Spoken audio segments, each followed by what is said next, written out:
Hello, everyone. Father Scott Vanderveer here with a further reflection on apologies, a follow-up to our look at forgiveness and the book, Everybody Needs to Forgive Somebody. Sometimes we're really hurt by something that someone else has done. And receiving an apology can sometimes be almost as challenging as giving one. Most of us really struggle with knowing how to receive an apology with grace. And that may be because many people aren't able to do that. And so we haven't had anyone role model for us what it looks like to receive someone's words of regret with grace and with calmness. Do you know, one of the things that happens when someone wants to apologize to us is we're uncomfortable with our feelings and maybe with theirs. And so we just explain it away. We say, oh, it's okay, it's okay, it's okay. I'm so sorry for those things I did that led to the course of your life taking a different turn. Oh, it's okay, it's not a big deal. That would be a mistake. It's important for us to receive an apology and to say, thank you for your apology. We also can reject an apology. An apology is not necessarily something that is going to lead to a restored friendship or closeness. It's simply an opportunity for us to allow the other person to come forward and to make the space between us just a little clearer, a little more pure, to acknowledge the truth of what has happened. And if we wish not to receive that apology, it's okay not to. It's okay to say, I'm not yet ready to forgive. We'll probably find it easy, however, to say, thank you for saying what you said. I appreciate it. And that's probably the most basic way to receive an apology. Whether we're going to accept the apology or not, whether or not we are going to enter into any kind of relationship with this person again, we can say, I appreciate your apology. Then the words that follow are up to you. It could be as simple as, I appreciate your apology. If we're in a good day-to-day relationship, if your spouse and you have a pretty good, pretty healthy relationship, but something happened to affect the connection, and they say to you, I'm sorry for what I did last night. I was in a bad mood and it was unacceptable. It is okay for us to say, thank you for your apology, and to move on. It's not necessary for us to go any further. As a matter of fact, one of the things that the relationship psychology expert, Dr. Harriet Lerner, wrote about in her book, which is called Why Won't You Apologize, is that the work of the apology is always on the part of the person making the apology. The person receiving an apology does not need to do work. One of the requirements of a healthy apology is that nothing is asked of us. Now, it's pretty typical for someone to say, I hope you will forgive me. Dr. Lerner would say, if you're the one giving the apology, try not to say that, because we're not to ask anything of the person we're apologizing to other than to be present with us as we say these words. They don't have to accept the apology. They don't have to do anything. It's the sign that we're really sorry for what happened that we don't ask them to accept anything or to have to respond with some sort of prescribed response. How about this? If we apologize to someone and they say, thank you for your apology, and our thought is some version of, is that all you have to say? Is there anything you want to say to me? That might be natural. It might be human, but that is not what an apology is for. If we give an apology hoping to get something back, then we haven't made a pure apology.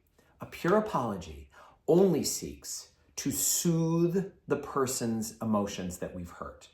It's meant to be a soothing agent for them. It is not meant to do a thing for us, although it's hard not to feel soothed ourselves. One of the things that is a big part of Dr. Lerner's book, Why Won't You Apologize, is the insight that she gives into why so many people have a hard time apologizing. She said that people need to have a large platform of self-worth in order to apologize to someone else. Because apologizing can only happen if you acknowledge I was wrong. And people who don't have much self-worth cannot separate one wrong incident from being unworthy of love. A person who doesn't have a good self-image or doesn't have a platform of self-worth to stand on as her image, if they don't have that, then they can't put one incident into a large panorama of who they are. They feel that if they admit wrongdoing in one area, their worth as a person has been diminished. You may say, I don't understand that at all. Well, then thank God for your gift of self-esteem. It may also be that you say, I don't get that at all. But if you were to think about it more, you might say, oh boy, I guess I do see that.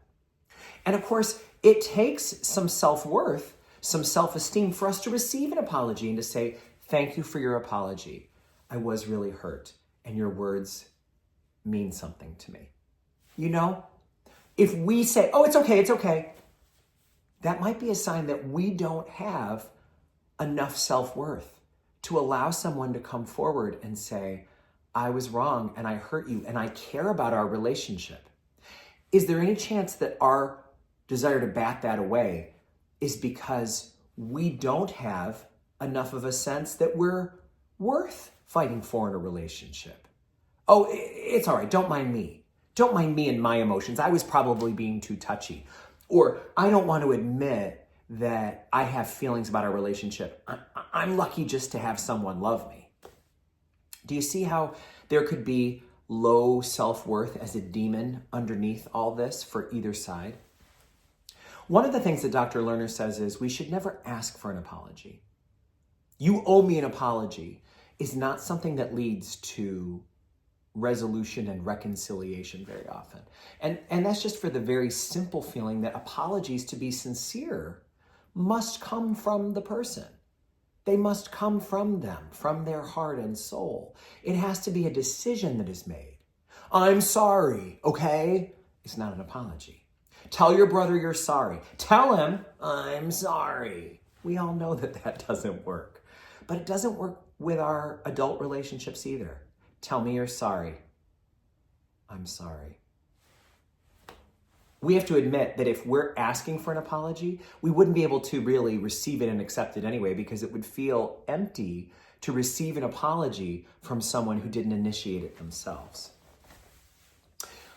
How are you in this department? Are you able to see your mistakes as part of a larger story of who you are? Are you able to see others' mistakes as part of being an imperfect human being? Is there ever anyone in your past that you were not able to accept the apology of? How do you feel about that now? There's nothing wrong with ending a relationship that has become miserable. There's nothing wrong with saying to somebody who's in an abusive cycle with us, I'm sorry, but I don't wish to stay in this relationship anymore. I don't feel good in this relationship. That's perfectly legitimate. And if that person comes to apologize to us, we can accept the apology, but not want the friendship back. It might be that we say, thank you, I appreciate your words, they mean a lot to me, and I learned a lot from our time together, the good and the bad. It may be that the way forward is not a reconstruction of the relationship, but perhaps it is. Wow, there's a lot to unpack here. I have a feeling there's going to be more about this topic down the road for us all. But for now, let us be willing to receive apologies with self-worth, to thank people who make sincere apologies, and to be able to make a good decision whether we can accept that apology or if we wish to let the apology be the end of the relationship.